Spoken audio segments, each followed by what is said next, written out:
देव उठनी एकादशी, तुलसी एकादशी। आप सभी को मेरा प्यार भरा नमस्कार। पहला, आज हम बात करेंगे एकादशी की।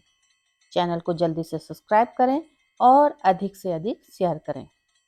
अपनी संस्कृति को जन जन तक पहुंचाने का प्रयास करें। हिंदू धर्म में एकादशी का विशेष महत्व है।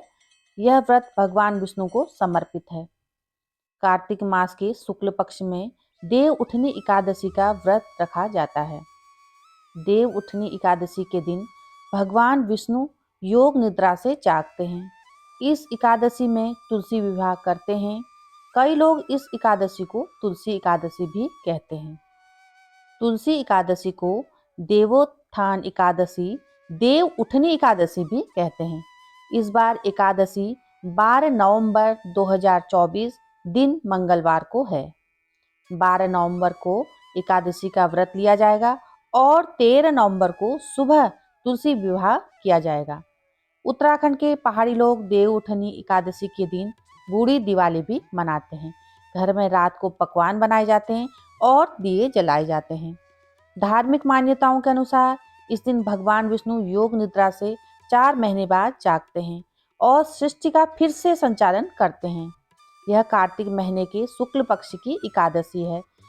इस एकादशी को प्रबोधिनी एकादशी भी कहा जाता है।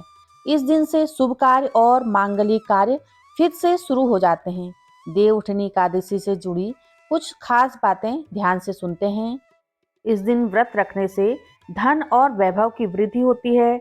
इस दिन भगवान विष्णु और माँ लक्ष्मी की पूजा करने से मनोवांछित फल मिलता है।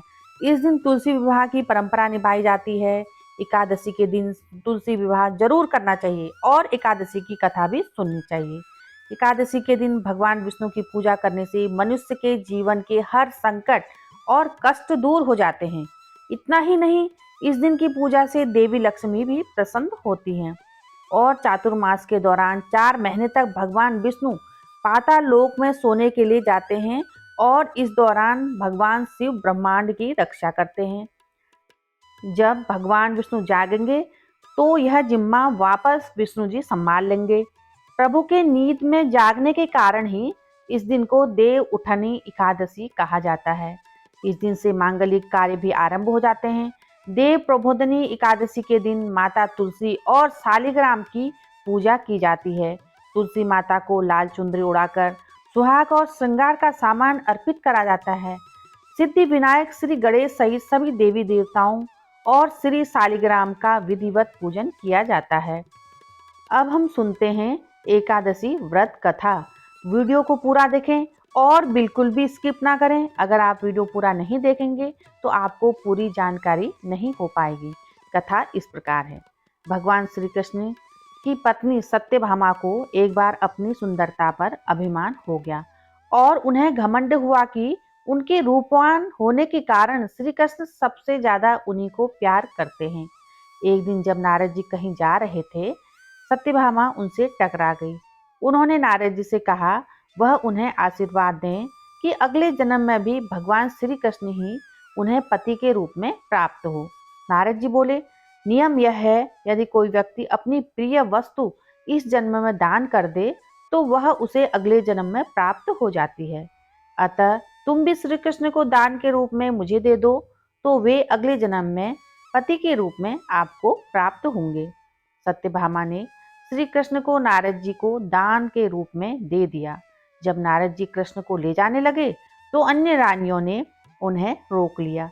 इस पर नारद जी बोले, यदि श्री कृष्ण के बराबर सोना व रत्न वे दे दें तो वह उन्हें छोड़ देंगे।